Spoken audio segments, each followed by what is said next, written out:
Olá, bem-vindos ao nosso programa Análise Diária, onde fazemos a análise dos preços das principais criptomoedas, suas tecnologias e possibilidades, os primeiros passos para quem está ingressando nesse mundo, o que esperar dos mercados e o que está acontecendo nas notícias. Nesse episódio de hoje de A Semana em Revista, o que aconteceu e o que está por vir, trazemos para vocês um pouco mais sobre o Repo Overnight, as operações que as instituições financeiras americanas estão recorrendo para conseguir caixa, os limites que o Banco Central americano tem para socorrer essas instituições e a situação de bancos na China. Todos esses episódios tiveram um desenrolar durante essa semana e, claro, nós trazemos isso agora para vocês. Também vamos analisar o desempenho semanal das principais criptomoedas na sequência. Então, começamos agora então com o Capital One, um banco que está tendo aí dificuldades técnicas aí nos Estados Unidos. Ele está tendo dificuldade para permitir acesso aos seus clientes de saque. Lembramos que em julho eles tiveram aí um problema de hack. Foram hackeados ali informações de seus clientes, em torno de 100 mil clientes tiveram aí seus dados de empréstimos aí revelados de 2015 até o ano de hoje. Então, estão aí com dificuldades técnicas, pode ser só isso, pode ser outros problemas também. Lembramos que esse ano já 4 bancos nos Estados Unidos foram à falência, foram adquiridos aí por outras instituições financeiras. Ano passado nenhuma delas sofreu tal evento e isso aí pode ser um dos motivos pelo qual o Federal Reserve não só reverteu a sua política de quantitative tightening, ou seja, de diminuir o suprimento de dinheiro, mas está aumentando o seu balanço a uma taxa superior ao da última edição do quantitative easing.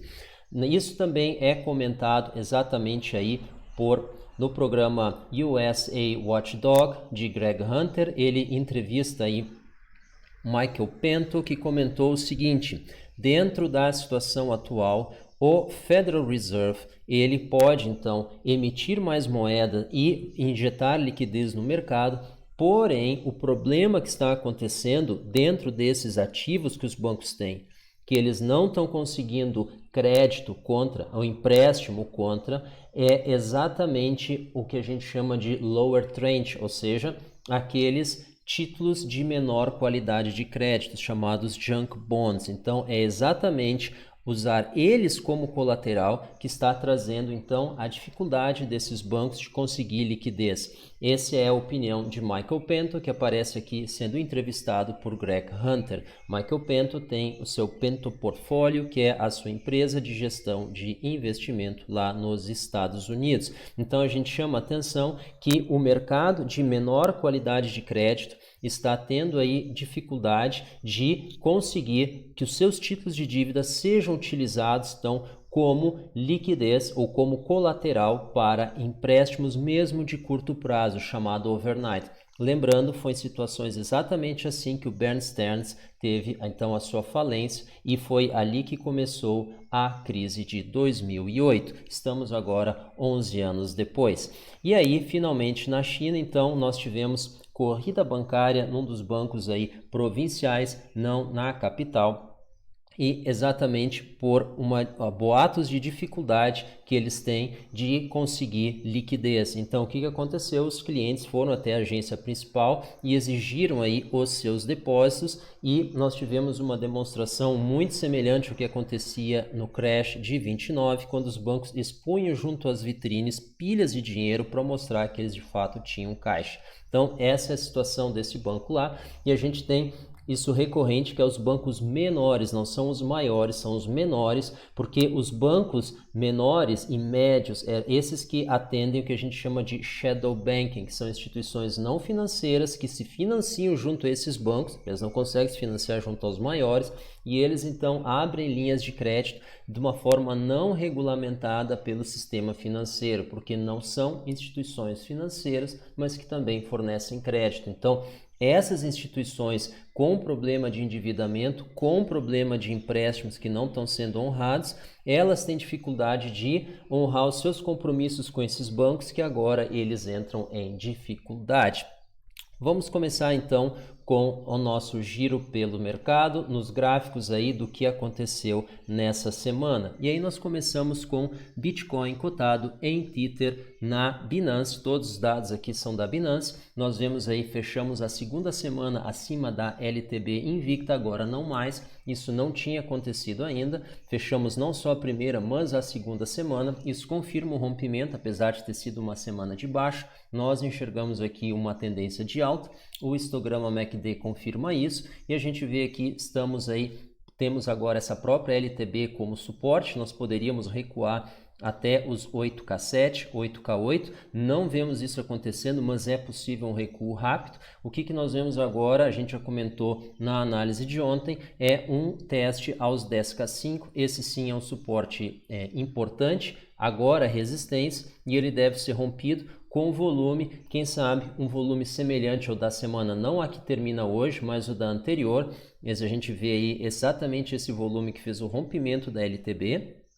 Esse volume talvez aí nos coloque acima dos 10K5 e essa, na nossa opinião, é a grande confirmação de tendência de alta que para nós já está vigente, apenas ainda não tivemos a sua confirmação. O principal fator que nos coloca nessa tendência é exatamente esse rompimento desta LTB. Agora atentem, nós estamos no gráfico semanal, podemos ter recuos no gráfico diário e evidentemente no gráfico de 1 hora, mas a tendência semanal segue de alta, o que quer dizer que ao longo de mais semanas os preços devem subir e atingir a topos atuais. Vamos adiante, começamos aqui com Ethereum. O Ethereum cotado em Tether, ele ainda não se manifestou numa tendência altista, ele fez aí o rompimento da LTB, mas ele ainda tem que conquistar níveis mais altos para confirmar essa movimentação altista. Ele pode estar simplesmente numa movimentação lateral, e isso é bem possível. Nós não vemos ativos em tendência de queda com a Bitcoin em tendência de alta, mas a gente pode ter ativos lateralizados enquanto a Bitcoin segue em tendência altista semanal, e isso nesse caso se confirma aqui com um preço acima dos $200, o que ainda, evidentemente, quem está acompanhando o mercado e as nossas análises sabe que isso não aconteceu para o Ethereum. Ripple, nós temos aqui ele recuperando o seu suporte ali aos 29, isso é bastante importante, mas a gente vê que ele vai ter uma dificuldade bastante grande de romper os 40, isso coloca ali um upside possível de 30%, 33%, então a gente tem que acompanhar. É provável teste sim, rompimento, na nossa opinião apenas com volume. Que volume? Um volume superior aí ao que nós vimos em maio, e vocês podem ver aqui no gráfico, é um candle importante, é um candle de grande amplitude no volume, porém os preços aí chegaram logo acima dos 40 aos 47, 50, é exatamente esse tipo de volume que a gente deve ter para não só fazer o rompimento dessa vez, mas a manutenção dos preços acima dele. Vamos ver se a gente recebe notícias boas aí do Ripple. O que pode ser possível, a gente lembra, é a moeda que tem uma equipe comercial dedicada à expansão da mesma e à expansão da rede, que vai trazer fluxo de caixa para a moeda, e isso sim é análise fundamentalista. Um parênteses, análise fundamentalista de criptomoeda não é ler white paper. Análise fundamentalista de criptomoeda, como qualquer análise fundamentalista, é projetar o fluxo de caixa no valor presente, dividir pelo número de coins e ter uma ideia do preço justo. Vamos adiante, a gente entra aqui com Litecoin aí ainda abaixo dos 60, ela tem que fazer o rompimento dos 60, ela ainda não rompeu a sua LTB, ela é a mais atrasada dessas coins em relação à sua movimentação. Então, no momento que ela fizer o rompimento aí dos 60, ela tem espaço aí para novas altas, ela vai ter uma dificuldade de romper a casa dos 80, que é logo acima dos 76, e aí sim ela tem espaço para fazer o teste, a entrada aos $100, ou 100 tethers, como queiram. Mas por enquanto estamos abaixo dos 60, a gente não vê oportunidades aí, porque ela ainda não fez esse movimento. Então os preços precisam romper os 60 para cima para sinalizar uma tendência altista. E por fim, Bitcoin Cash, a gente tem aqui o suporte que a gente comentou em análises anteriores aos 280 que poderia ser perdido, foi perdido aí quando nós tivemos aquela última queda forte na Bitcoin. a Bitcoin Cash acompanhou, ela fez um suporte aqui ao fundo, a gente pode ver, ela tinha um suporte mais baixo aqui anterior, que começou no início do ano, início de 2019, nós tínhamos aí um suporte aí junto ao fundo, exatamente aí quando a Bitcoin testava os 3K2, $3.200, depois nós tivemos a projeção desse suporte mais acima, final de março, início de abril, quando nós tivemos aí as primeiras altas. Esse suporte, ou seja, essa projeção do suporte dessa LTA, ela está dando sustentação aí para esse último fundo que nós tivemos e permitiu a recuperação dos 280. Agora notem, nós perdemos os 280 com menos volume do que nós o recuperamos, já é a segunda semana com volume maior. Portanto, nós acreditamos aí que os 280 sejam rompidos mais uma vez para cima e mantidos durante essa semana, mas a gente deve fazer um teste aos 320, que é a outra linha superior, horizontal. Aí dificilmente a gente consegue fazer o rompimento, nós vamos precisar, a gente já comentou aqui, Bitcoin acima dos 10K5 e nós estamos aí um pouco longe desse momento.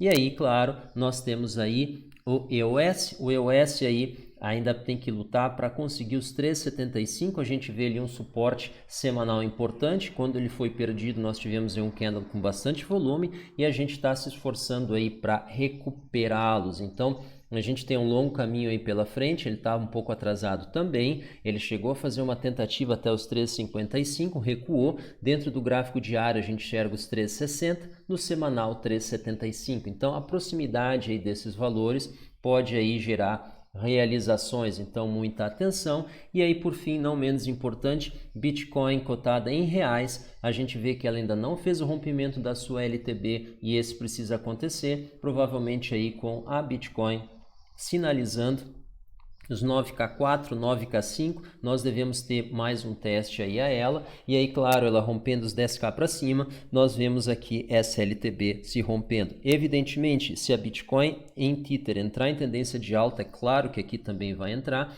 mas até lá, os 40K são as confirmações desse rompimento. Enquanto os preços não orbitarem acima dos 40K, nós não estamos em tendência de alta neste ativo aqui. Pessoal, muito obrigado pela atenção, muito obrigado pela audiência, até a próxima, tudo dando certo, segunda-feira, amanhã voltamos com Bitcoin Cash, Litecoin e Bitcoin para vocês. Muito obrigado, tchau!